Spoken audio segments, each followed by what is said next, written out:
All right, it's time for Yogi and the BeachMan. Hi, I'm Jim the Yogi. And I'm Rick Beach, the BeachMan. We're two Michigan transplants now living in Southwest Florida. In fact, we're cousins born in 1964, just a month apart. I like to meditate. And I like to play bass in a band. I'm into chanting Om. And I'm into throwing down some classic rock. But together, we're on a mission to promote people that are helping other people. We want to make the world a better place. One conversation at a time. So sit back, turn up the volume, and get ready to laugh. Because we like to have fun while we spread the love. Interviewing lovely people, yes, we have fun. Welcome to Yogi and the Beachman. Today we have Chris Briney here, the founder of the Center For Iyengar Yoga. Yogurt? Is that what it is? Iyengar Yoga. Yes. Highly cultured, but yeah. Highly cultured. Yes. Chris has also recently come out of the closet as a singer-songwriter. So we're excited about that. We're excited to have you on the show. Chris, welcome. We appreciate you coming on. Thanks for having me. It's really awesome to be here with you, Jim, who I've known for a while. Nice to meet you, Rick. Nice to meet you. You have a really incredibly looking studio. Yeah. Thanks. It is pretty awesome. Chris? I have no idea what Iyengar Yoga is. Yeah, I'm sure he'll tell us. Chris, you've been we've been friends for a long time. I don't know exactly how many years. You're the best man at my wedding. We go way back. We used to work together. But tell our listeners about you. I was the best man at Jim's wedding. The most important part.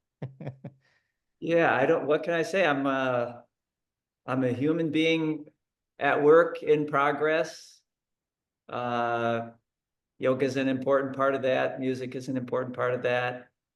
I live in Royal Oak, have a son. Royal Oak, Michigan. Royal Oak, Michigan. That's right. How long have you been teaching yoga now? 23 years, almost 24. That's awesome. Yeah, 2001. So yeah. I seem to stick with things once I decide. So I'm still here, still teaching, and yeah, working on growing as a human being. I think that's the name of the game. Sometimes feels like there's a lot of growth, and sometimes feels like there's a lot of growth to have. Absolutely. How long have you owned your studio? How long have you been like a self-proprietor? Sole proprietor. Well, I had a partnership in a studio previously, so that's since 2003, so 20 years. This particular location, I built out the space in 2018. So this was like a long time vision. Many of the places I've taught it in like the back room of a physical therapy center, in the back of a dentist's office. But I wanted a place like with the ropes and where I could put up the photos and, really have it. There's a lot of equipment over here that we use in our practice. So this was a long time coming. Yeah. It's a beautiful space, that's for sure. It is well thought out. So I probably want to answer Rick's question. What is Iyengar yoga? What makes that different from other forms of yoga? Boy, I don't think you said you didn't know what Iyengar yoga was. In some ways, I think many of us, if we're honest as teachers, we're still learning what it is. I can tell you some of the things it's known for, but also as people have asked me that a lot over the years, and sometimes I would just kind of like stumble over, well, it's this guy, B.K.S. Iyengar, and I'd be like 10 seconds into it and their eyes roll back. But I think one thing that's important, it's not different from other forms of yoga in the sense we have like styles of yoga today, but yoga is a kind of unified subject that looks at how does a human being refine themselves? I mean, this is in my understanding. How do they refine themselves? How do you refine your consciousness so that it produces more of what you want or more of what life needs than not? And that to me, that's a big idea. Like I do in my own life experience how what happens in my life, the world that I inhabit, starts in the consciousness. So anyway, Iyengar yoga is like any other form of yoga, is looking to empower a person to become master of what they create in their consciousness. So as a form of yoga, I guess it's different in a few ways, at least, that are important to me. Like it's known for the physical precision of the postures, the use of, I showed the equipment, the use of props or equipment to help access them, not just physically, but even mentally and spiritually in certain ways. It has like refined sequences for accessing certain aspects of your embodiment. But I'd say to me, why I chose it or why I stick with it is I feel there are some really profound tools for helping a person be refined by the practice of yoga. So like how I look at the world, how I experience myself, what drives me, gets refined by the manner in which I do the practice. And I think for me, it creates a lot of opportunities to connect to what we look at the embodiment as body aspects, mind aspects, breath aspects, and they really interact in powerful ways, or can. And really they do the yoga, and I think Iyengar yoga helps access that. I don't know if that's different than other styles, but Well, I think a lot of people think of yoga as just, doing some posture, some asana, getting in different positions, and mostly about stretching. But here now you're saying refining consciousness is a big part of the practice. Can you yeah. hit on that a little more? Yeah, thanks for catching that. It's funny you mentioned that because I'm studying a lot with Iyengar's son, Prashant, who's basically like grew up in Iyengar yoga. He's now 75, I think, in his 70s. So like a whole life in the study of it. And one of the things he has said is that you said people are doing it for, stretches and postures and exercise, which it's a great form of exercise, but that really is seen as a byproduct. In the yoga tradition and philosophy, health of the body is just a kind of necessary condition for the refining of your consciousness, and particularly yoga postures. He says that's the surface reality, kind of an illusion. Oh, that they're for stretching and strengthening, which they do, but that's the byproduct. The main product is you start to know how your mind and consciousness work. And in that knowing, you then have the capacity to work with it in a harmonious way.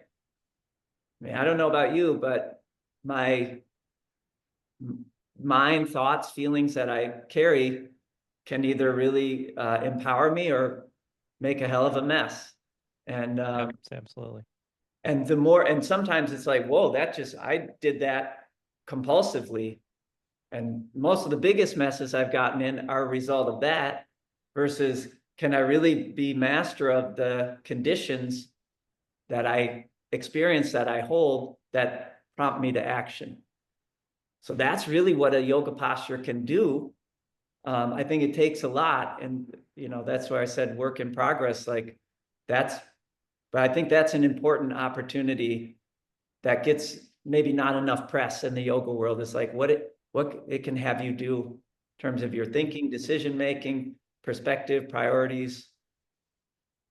And how would you say it does that? How would you say being in these postures, practicing, getting connected with the breath, how does it change your consciousness? That's a really good question. Can I have Well, I I have a think I couple might more be able years? to. Let me touch on that real quick, because I think, Jim, I probably about 8-10 weeks ago, I started doing regular yoga. Started with some beginner stuff that Jim recommended, Oh, and recently got into doing a couple times a day.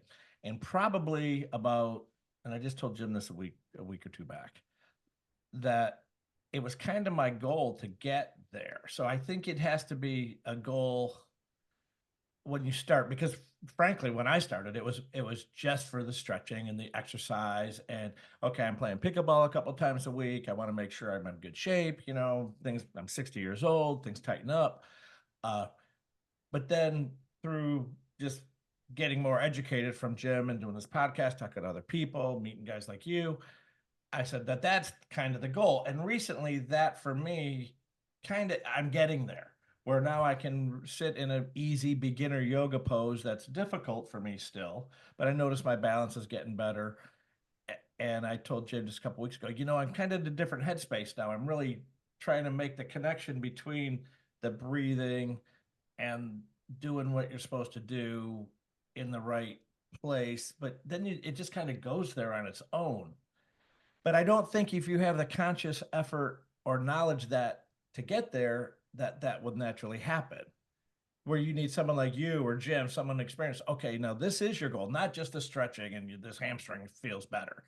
Hey, the eventual goal is, let's start off with this physical aspect, but remember, this is where you want to end up. And I never even thought about that. And if I haven't been doing this podcast with Jim, once again, and meeting guys like you guys, I would have never even thought about getting there. Does that make sense? Yeah, I think so. I would think as an artist, as a musician, it's another kind of doorway to the place of I don't know, being open to inspiration, being connected to something greater.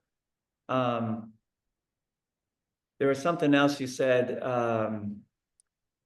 that had me think. You said, like, just in doing it, you're sort of you feel like there's a gravity, something pulling you. Yeah, I mean a goal. There's a goal in mind,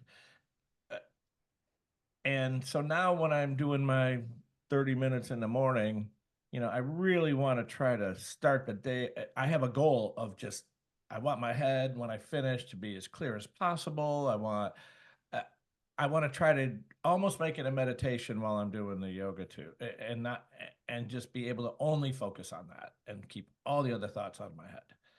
And as I'm progressing in this slowly, because I'm not super religious about it, if I miss a day, it's not a big deal. But as I'm moving forward, it's getting easier to make that connection. Yeah. And I fall out of it easy, but the more I work at it, the easier it's becoming, and faster I can kind of get in that cool headspace where I want to be at for 20 minutes or so. Yeah. And I think there's really no limit to that. So in terms of Jim, I'm thinking about your question of, like, how does it actually do that? I guess I would put it like, okay, for me, I'm still exploring that, but my own experiences, there are a mixture of, like, the interaction of body sensation, breath, thought, emotion. If I really, the times when I'm able to, like, occupy the heart of that, I see not just myself, but it's kind of there's, like, the life in me automatically is pulling for thriving or fulfillment. Iyengar puts it, he says, life seeks fulfillment the way a plant seeks the sunlight. So somehow out of doing this, I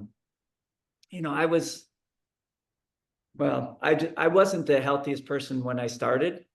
I was young, but there was a lot, particularly mentally. Some might argue it's still the case, but anyway, there's just this kind of pull inherent in it. So the more I connect, the postures really can connect a person with their embodiment. And as you get connected to that, you're connecting to life, which has its own pull. And I think there are a lot of different ways to do it. In the Iyengar method, there are some real powerful techniques that make that connection most possible or strong. And it does a lot of the work. It's kind of like if my body got pretty healthy pretty fast in yoga. I wasn't so out of shape, but my body came to this real vibrant place of health, I felt. And it was like, okay, I'm here. Oh, but this isn't it. Then my habits got healthier. My relationships got healthier. My attitudes got healthier. And it's still like from one step to another, I don't feel like I've arrived, but so it points out to me the ways in which suffering is still there. And there is a force in me that that is working to move beyond that. And it enables me to follow that force to some extent. Yeah, I totally hear that. For me, it's always been about the presence, because when you get more present to your body, the breath, the thoughts, the emotions, like you said, you get more in touch with the subconscious part of your mind. And when you tune more into the subconscious, you see inner layers of what's happening in your mind and what's working, and you're able to make changes on a different level where you're not doing those automatic things or responses the way you did in the past. Yeah. And that's really well said. And some of so those tendencies, some are, like I change my diet or change my usage of substances, not because like, oh, I'm supposed to, or I have to eat this way or that, but I just was able to recognize like, oh, this tendency is not serving me. And there wasn't much attachment to it. And it also brings me face to face with tendencies like, whoa, this is really in there. Mm-hmm. Fears I have or whatever, or even passions I have. Like, so seeing that with some clarity is its own, just seeing, I think, like you said, being present, seeing with clarity is its own corrective, not even corrective, but its own life-giving process. Yeah, you can't fix what you can't see. That's if you could see it, then at least you can start working on it to fix it. Yeah. The seeing is real. And it's funny, I've been saying this in my classes a fair amount, like this is a subject that was created, the processes, the practices that we have, that we know as yoga, was created by people seeing. Mm-hmm. Even Iyengar Yoga, we have all these techniques and all the props and how you use them and what body part should be where and how. And that came, if Iyengar hadn't looked, we wouldn't necessarily have it. And yet we don't necessarily, oh boy, we don't necessarily need Iyengar to have it. If someone was capable of looking into themselves in reality enough, I believe the whole method would reappear. Mm-hmm. It's not a philosophy, it's an experiential witnessing. And based on that, then we start to learn, okay, here's how I ought to act. Here's how I ought not act if I want to have a harmonious life. So the seeing is a real big piece. Yeah. I used to work with a guy that studied with Iyengar in the 70s, Frederick Ferry, who's up in that area in Michigan. And he was really big into right relationship of the joints in asana and postures. But that right relationship he taught was about getting your body into the right relationship is just the start. It's the start for getting you into the right relationship with the divine, or what he called the Godhead. Yeah. Related to that, Iyengar's son says, I'm not teaching you. And he's giving classes multiple times a week. He says, all I'm trying to do is facilitate you connecting to the teacher within you. Yeah. I don't want you to learn from me. I want you to learn from it. It being that teacher within. There is a knowing in there about what is right, not like morally right, what's right for life in the moment. Mm-hmm.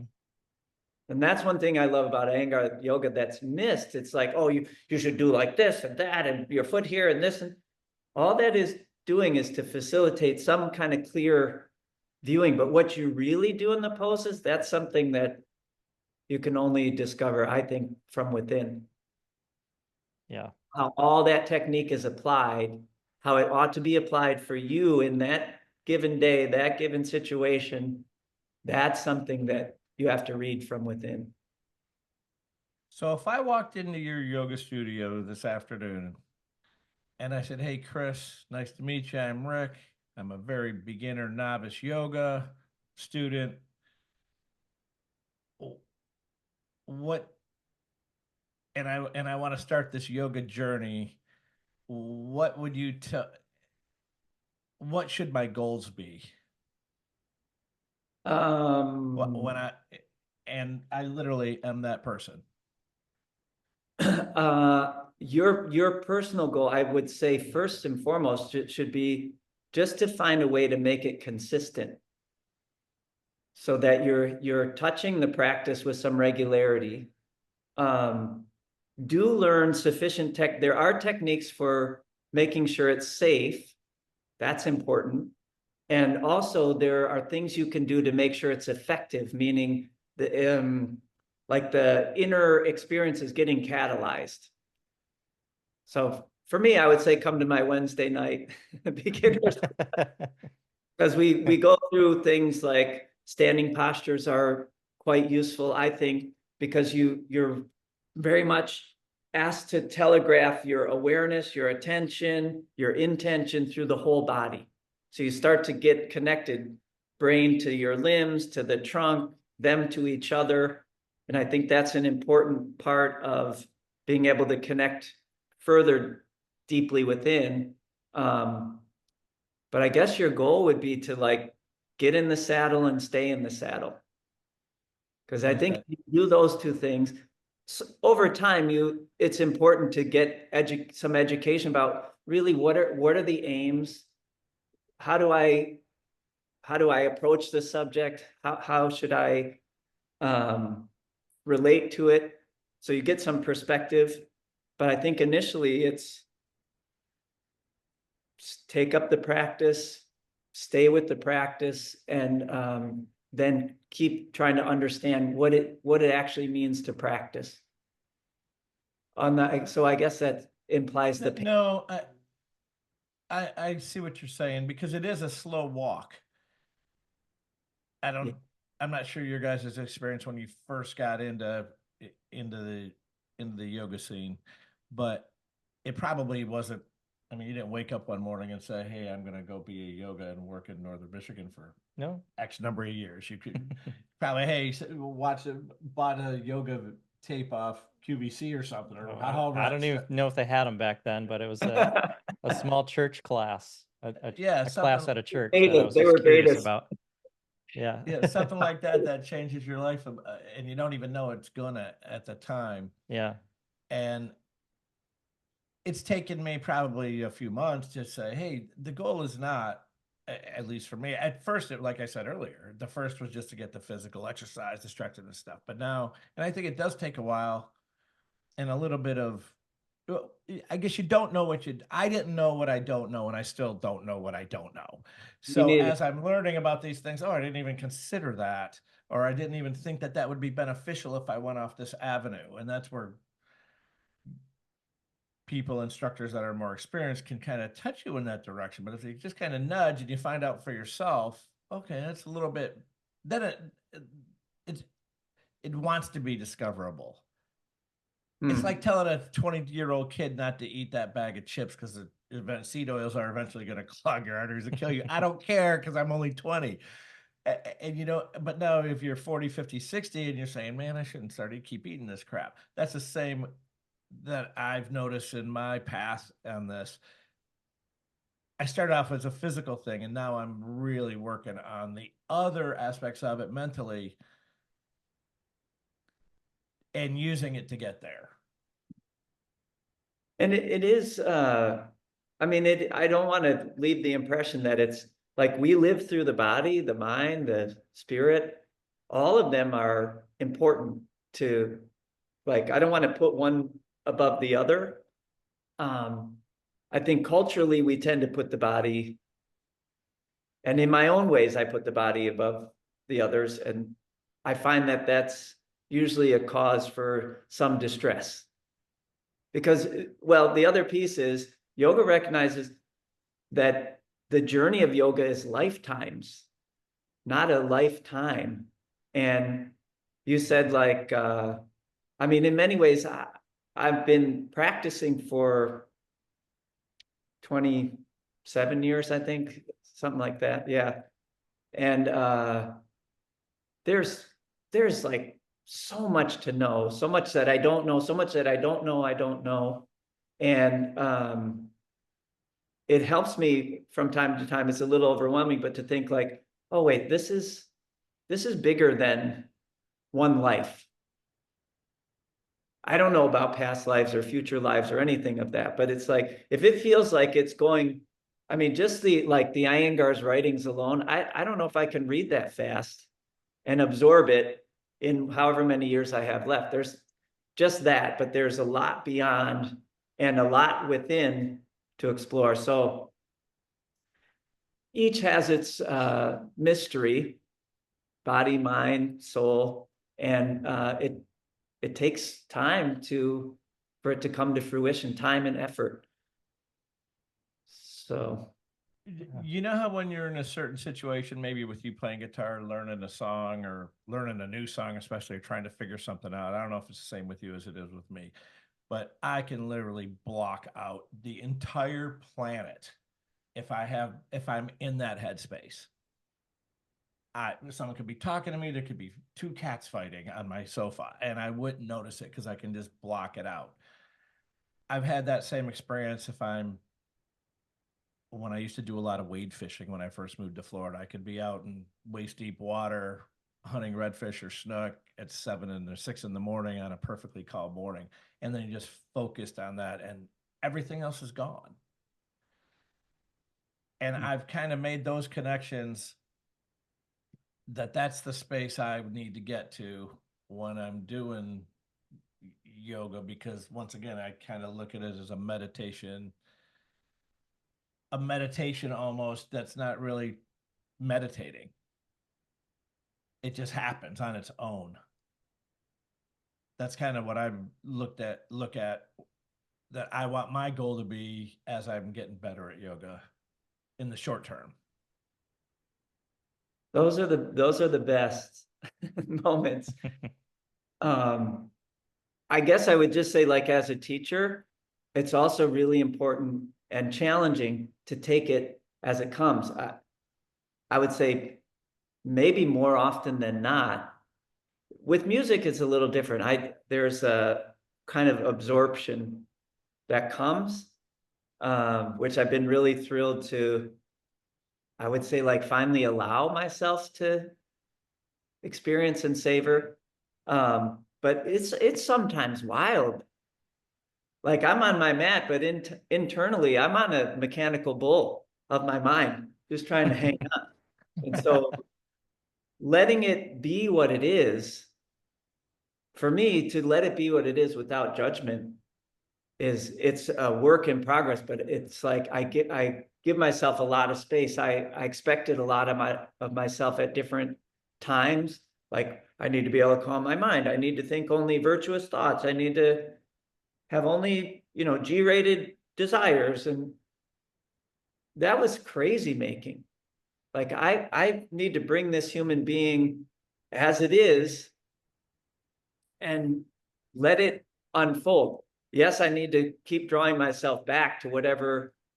I mean, I don't do a lot of, I have a seated meditation practice, but I can't say I've ever sat for more than maybe 5 minutes without something going somewhere. People say, well, you should shut your mind off. Like there's a switch. Yeah. And I'm just like, where's the switch? I can't find it. Right. Well, that's kind of that kind of helps me out a little bit, knowing that someone experienced like you doing it still has those drag away moments where Yeah, I mean, I can't say like I'm the poster boy for yogic progress, but I think there's something to like having some ideal, and that this holds true why I like working through yoga postures, which I don't think there are many ways the fishing experience or the music experience connects you to, I think, a state of consciousness that yoga also speaks about. So it's not better or worse. You don't have to do yoga postures to become enlightened. You can do yoga postures and move away from enlightenment, I think, quite frankly. But like, there's just a way of connecting in the body. Like, it's a place to return to. It's very concrete and tangible in the yoga postures. So yeah, the Yoga Sutras talks about different ways of getting to that space. yeah, And they're not all asana, but asana is a good way for a lot of people. it's a way of again, just it's almost like a mirror to see like where am I at? Where's my head at? Where's my body at? What is, and to me, because I can be a lot in my head, having the body aspect, like I know I closed my hand and opened my hand, but with other ideas like, am I still? Am I compassionate? Am I loving? Am I present? That can be a little hazier. Mm-hmm. Yeah.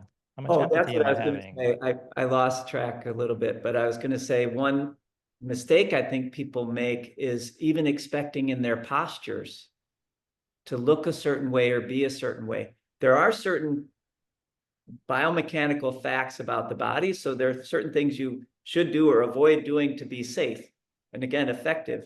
But it's kind of like, can I do what's right in this moment for the state of my body that it's in? Because you've probably noticed already, it's not the same body every day. Oh, true. That's for sure. It definitely changes How through many the seed decades. oils I ate. And if it's 49 degrees or 79 degrees, Right. that's a big difference. Yeah. Yeah. So it's almost like you're witnessing an environment go through all of its seasons and changes. Mm-hmm.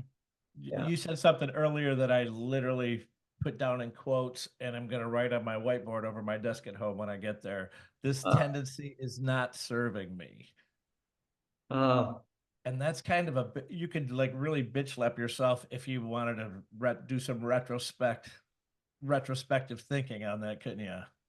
Because it literally, it's been on my sidetrack in my head in the last 5-10 minutes since you said it.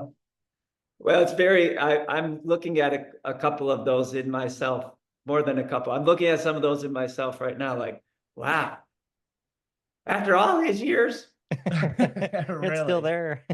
But wait, oh yeah, okay, wait. It's just, if you think lifetimes, and this is pretty cool. Yoga talks about we've existed since time immemorial, before the sun, before the solar system.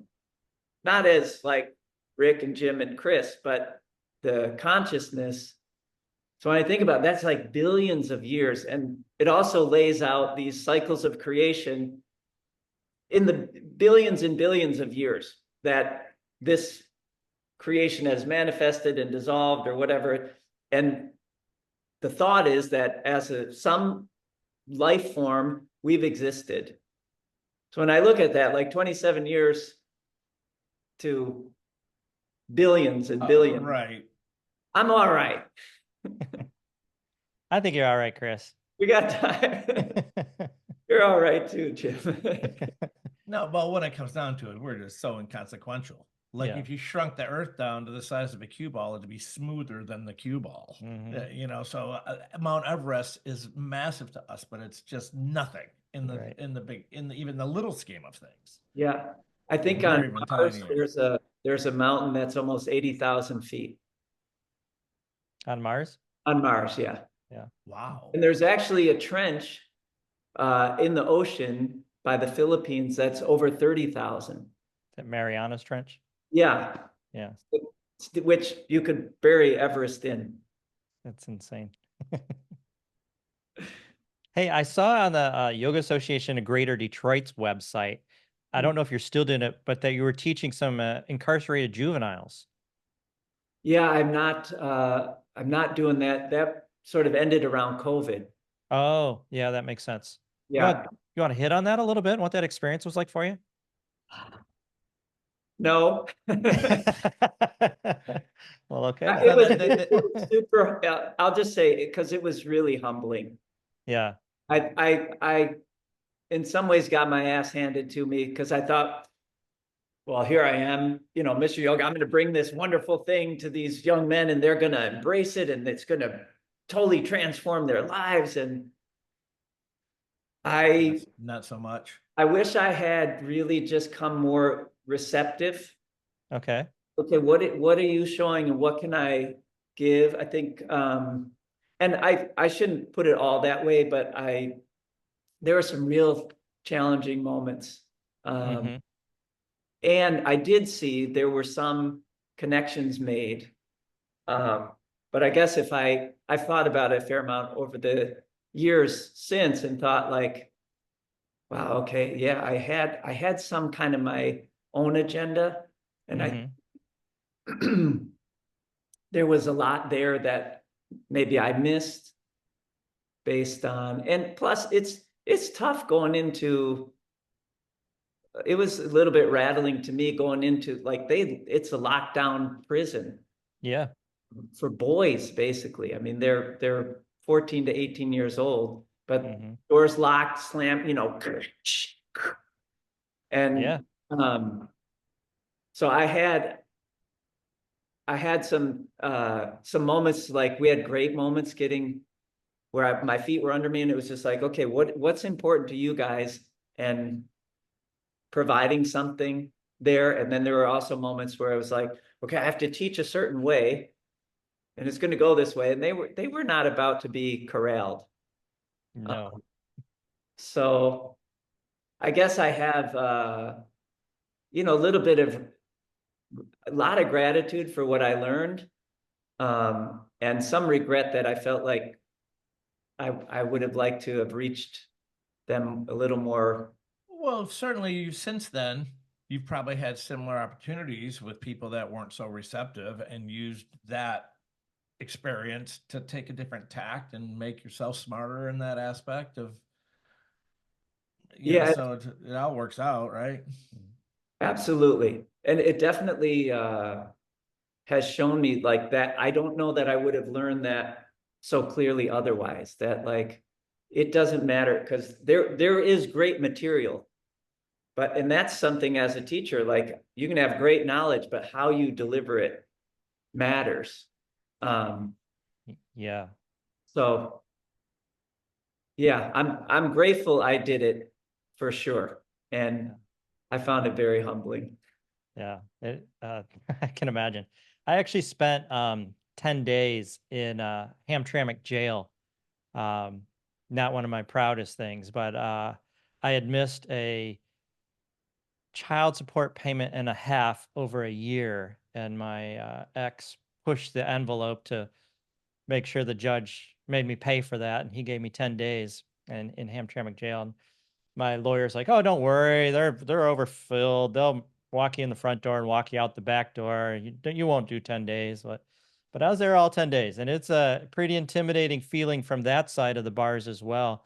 The population in Detroit going into the jails is a little scary, being a little frail guy, locked in with a bunch of pretty big, not too cooperative people can be a little intimidating. So I was in a way very thankful for the experience to see what that was like for people, that are in and out of those jail systems all the time and what they have to go through. Some are happy to be there. They're getting free dental, they're getting food. Um, but one experience that I had I happened to be there over a Sunday, and someone came in to have Bible class. I thought, okay, I'll check this out. And it was interesting to see how much people shifted in their way of being, all this macho stuff and all this. I mean, every day there's fights and guys fighting the guards. I mean, it's just insane. They're just happy to get out of there in one piece, But on that Sunday, all those guys came into that class with different energy. They wanted to hear, they wanted to listen, they were receptive, and it was quite an experience. And every one of my driver's license after that point, I always did with hands prayed till they stopped letting me do that for whatever reason. And my thought was always that to have prayers for those guys in those in the jail systems, because it's rough, man. It is. That's a tough Really. place. Yeah, it's not a place I would want to be. No, For no, sure. yeah, Yeah, yeah. that's And funny, Jim. I can see that. That's the Jim I know and love. Gonna do that on your license today. I never even thought about that. yeah. Did you try to do it down here when you got your Florida license? I didn't. I did it for a number of years, and they were like, you can't put your hands like that in your picture. I'm like, okay. So I quit doing it. But for a long time, I had my hands in the prayer position in all my pictures on my driver's license. I wonder if that was someone's arbitrary rule or an actual law. I don't know. I don't know. Probably a rule, but I like that you push the envelope. Yeah. Not afraid to assert. Yeah. I'll have to try it again next time. Yeah. Yeah, and read the rules first. So if they come at you with something they just made up because they don't like it, Yeah, that's a then good you point. can have, hey, here's the rules. Yeah. I do know for your passport pictures, there's like Yeah, pretty absolutely not. That's They're right. very strict. Yes.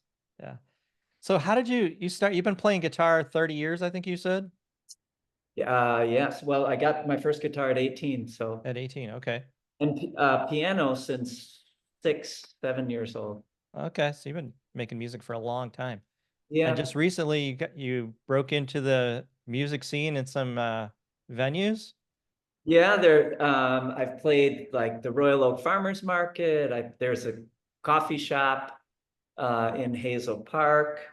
I play at my girlfriend works at a senior living center, which is not the only reason I got in there, by the way. But like I'll play, oldies and songs from the 40s, 50s, 60s for the residents there. Mm-hmm. Nice.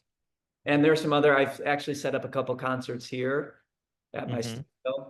You bring in other musicians to hang out with you in your studio there and like jam sessions and stuff? We've had actually, haven't had many jam sessions, but I didn't run it, but we had what do they call it, variety show. A couple of folks rented the space and set it up, and there'd be a number. That's actually where I first started performing. Was they said, well, can we rent your space? Former student of mine asked if he could rent the space for this variety show. And I said, well, tell me more about it. And I thought, I should do that. No, I'm not. No way. No. And I thought, no, I'm going to do it. And through some other encouragements, thank you, Kyra, that's my girlfriend's name. She's like, no, you should really. I said, okay, I got some songs. And so, yeah, that's. So when you're playing out, you said you do cover songs and you a singer-songwriter also then. You write your own stuff? Yeah, got a number of originals, yeah. I've played a lot of farmers markets. Yeah. Yeah, you just have to, because most of the time they're unpaid. So they're happy to have anyone volunteer. Okay. You make 20, 25 bucks in the tip jar. But I always used it to just play anything I wanted to. You could experiment with new things, see how they go over, and yeah, it's really such a non-judgmental place. People and you'll always get half a dozen or 2, 3 old ladies sitting there watching you for half an hour and enjoying it. As long as I have one person singing along, I'm sure you feel the same way. You get 1 or 2 people hanging out, it's worth doing it, even if it is 49 degrees. Yeah. It's so much fun. Yeah. Seeing the children dance. Yeah. Oh yeah. Kids dancing is fun. This is really fun. Now you've got a number of your just trying to like that. You've got a number of your shows where you recorded songs on YouTube, right? Yeah, I've got slowly getting some more. I've got a fair amount of materials. Like sometimes I've just taped whole segments of shows. But yeah, I've got a fair amount of material on YouTube and quite a bit, I think, to keep uploading. but I got a number of originals, a few covers. How do people find that if they want to go search it out? It's called, you go to the channel Monster Mind Music 1973, I think. Let me double check. Monster Monster Mind Music. Mind. Yeah. I think if Music. you put in Christopher Briney, you'll also come up with it. Let me see. And that's on YouTube, Monster Mind Music 73. 1973. Is Let me it see. 1973 or just 73? Let me look here. Oh, now it's. If you also go to Christopher Briney, but it's Monster Mind Music 1973. Cool. Oh, now I've got to ask, how did you come up with that name, Monster Mind Music? Well, that's also work in progress, but it's funny. It comes from it's really my idea if I was in more like a rock punk band, but I fell in love with it so much I tried to impose it on this. I don't know Okay. how it fits, but Eckhart Tolle in his book The Power of Now is talking about the human mind and how it's kind of grown out of proportion. I can't go into the whole thesis of it, but by being more mind-centric than experience-centric, like more in our thoughts and head, he said, basically the mind has become a monster. That if it goes unchecked, it's more like the egoic mind. If it's left unchecked, it's a real threat to humanity. So I was like, wow, yeah, the mind is a monster. I can relate to that. And then I thought, this was some years back, I thought if I ever have a band, like a punk rock band, because I was into punk rock music in my youth, not solely, but I thought like just a hard rocking band called Monster Mind would be great. So it just stuck with me. I like it. Yeah. Yeah. We've actually had a number of times during our podcast where some word or title or phrase comes up and Rick's like, that'd be a great name for a band. I have a whiteboard on the side of my fridge with like 7 names. Dumpster Baby was the first one. Ooh. Which is I- a we can ripoff almost- of, it was a ripoff from It's Always in Philadelphia, that sitcom. I can't remember. Anyway, It's Always Sunny in Philadelphia. Yeah. Okay. It was Okay. in that show, and hey, great band. So yeah, I'm with a Monster Mind. That's pretty cool. Monster Mind. Well, can you give us a song here? Sure. This just happened to have this right here. Oh yeah, How handy. already tuned up perfectly. Already tuned and everything. All right. What are you playing for us today? This is a song called Wannabe, which is often you know, a little bit of pejorative, but I also thought it was important to embrace part of me that is striving in this way, and also embrace that there's room to go. Like it's okay to be imperfect. So anyway, this is called Wannabe.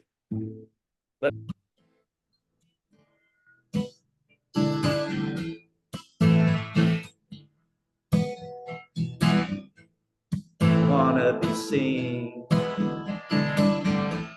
wanna be heard, wanna be understood without saying a word. Wanna be loving, wanna be kind,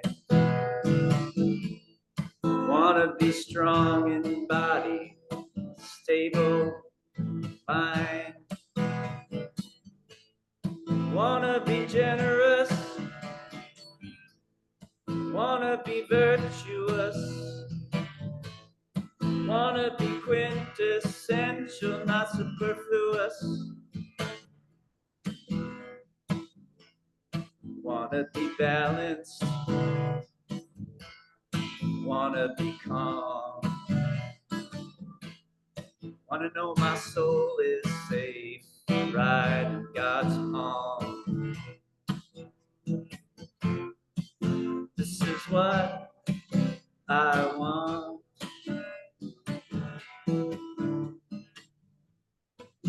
I know wanting's not enough.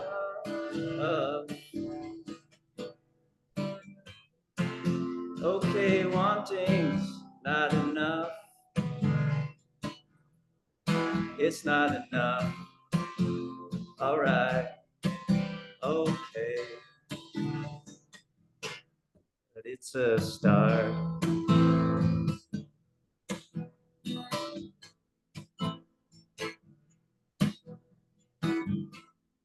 Wanna be selfless, I wanna be true. I wanna do the good things I know I should do. Wanna be honest, I wanna shoot straight. I wanna spread the love that transforms the hate. I wanna laugh more than I cry. I wanna taste this life fully before I die. I wanna know something much bigger than myself. I wanna taste the gratitude that outshines all the other wealth. Outshines all the other wealth. This is what I want.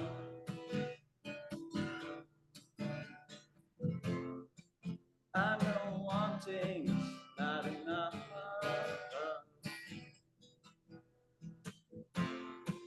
Okay, wanting's not enough. It's not enough. All right, okay. It's a start. It's a mighty fine start. It's a start.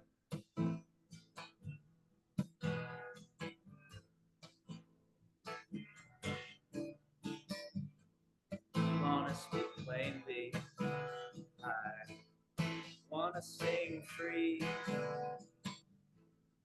I wanna become all I was created to be. Wanna stay focused on doing my best. I wanna unclench my fist and let God do the rest. Wanna be vital, I so want to thrive. I wanna wake up tomorrow more glad to be alive.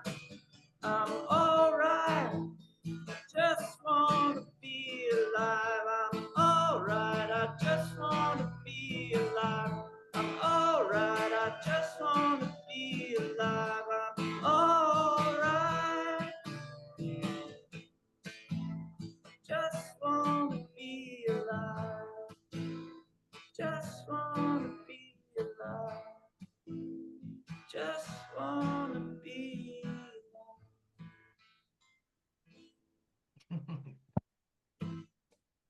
Great job, Chris. Man, what a cool groove. Thank you. I really dig it. I really like that one. I really like the lyrics to that one. It's Me well too. written.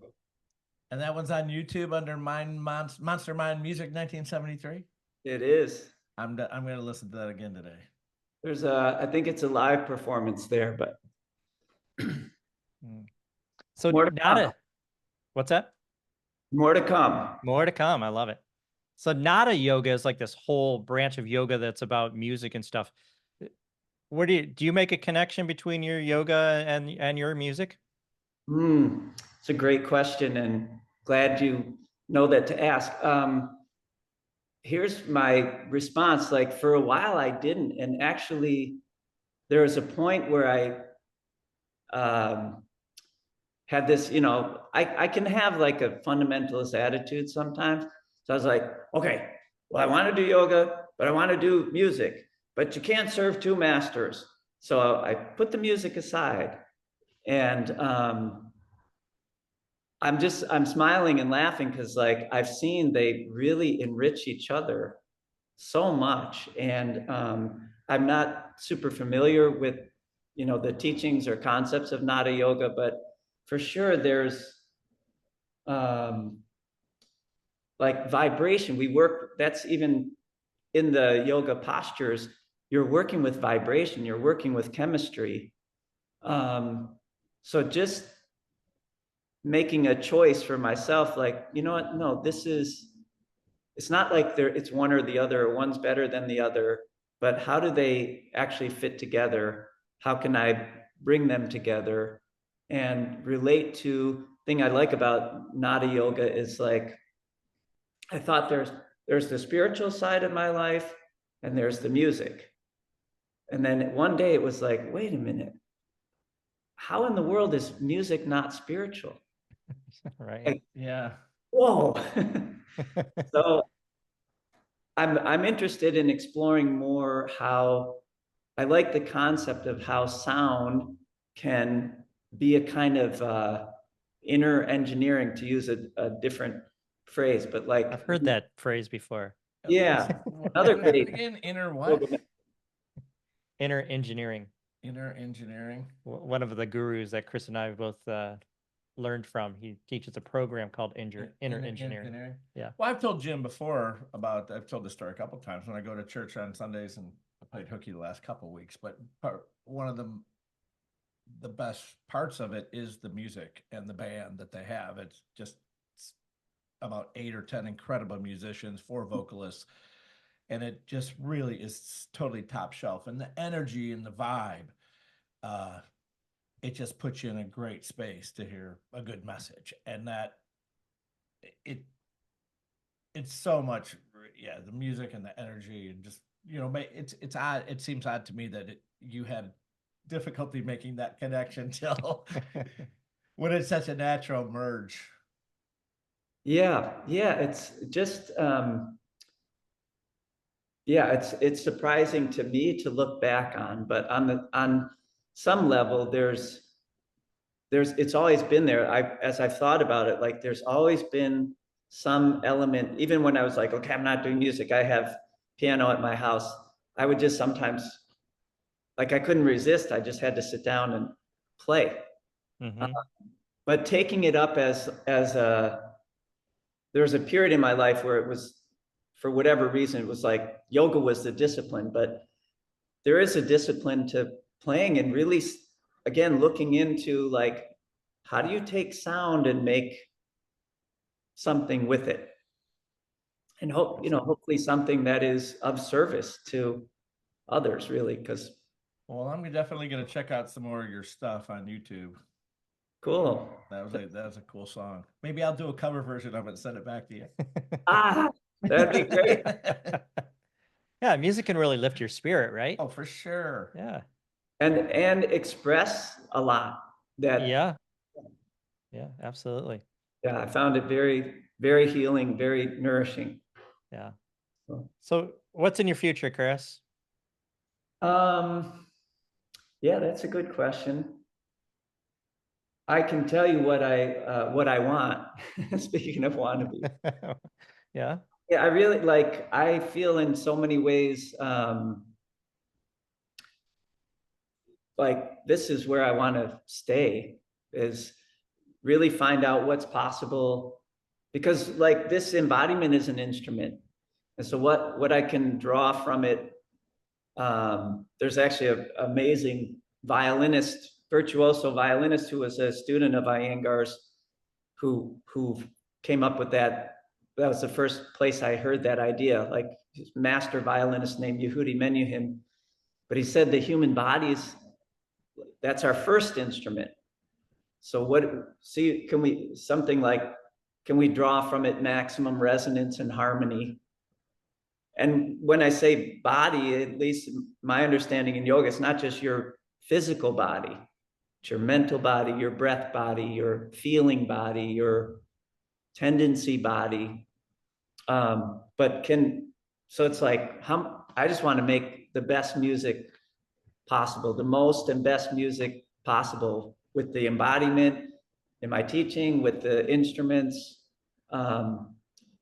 Feels a little bit like I'm, starting later, like I'm over 50, I'm 51. And I don't know how many artists break out at 51, but it doesn't matter. Like, I just want to take this as far as I can, learn it as deeply as I can. And that's funny that you're that age, because I was about 47, and I was like, when I really kind of got back into playing guitar a lot. And then I said, my goal is to be on a stage in a band before I'm 50. And I hit it at 49 and a half, and now it's okay. Yeah. I mean, cool. I think and you get, and just doing it, you just get so much better at it. Just the more you do, it's just like anything else, yeah, it's so much fun. it's really like, I think what's in my future, hopefully study, practice, read, learn, share.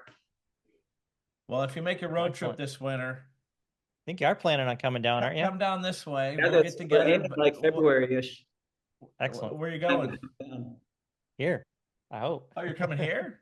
Yeah. Oh, yeah. We'll definitely get together and play. Yeah, that'd be good. I've been told I got a room. You do. Awesome. Yeah. Oh, that would be fun. Yeah, in February. Yeah. Our house is kind of like a Jack and Jill house. So it's we got 2 bedrooms on the one side for guests, and our master bedroom's on the other side. You got your own bath. And late February, spring training baseball. So Okay. I'm sure my son, Jim, is also my son's godfather. oh, cool. Yeah. He'll be great delighted to see you. Yeah, it'd be great to see Lucas. Yeah. Cool, So, man. Well, I'd look forward to that, huh? Yeah. That'd be cool. Yeah. Any last words, Chris? No, I just really appreciate being with you two. Rick, I'm just getting to know you, but I really have enjoyed talking with you. I look forward to meeting same here, man. in person. And Jim, got a lot of love and respect for you. You're a Ditto, great my friend. being.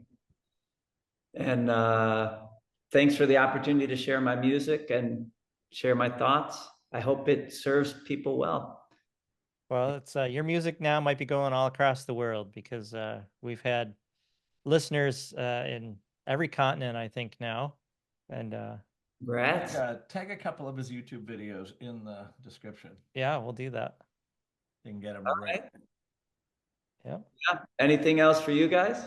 No, just glad you're continuing to do good work up there in Michigan and Royal Oak area, and making so much available to people in that area that want to come and learn yoga and raise their consciousness. So kudos to you, Chris. You've been doing it a long time, and you do a great job doing it. Thank you for that. I'm grateful to still be here doing it. So nice meeting you, Chris. Nice hanging out with you. Yeah, likewise. All right, Chris. Take care. So if you just listen to this podcast and you appreciate the content and the work that we're doing, we would love your support. Look in the comment section of this episode. Subscribe, rate us, comment. This gets our podcast in front of other listeners. And if you noticed, we don't have advertisers. For the cost of a cup of coffee, you can help keep it this way. Become a supporter right now. We'd appreciate it. I'm Jim the Yogi. I'm Rick the BeachMan.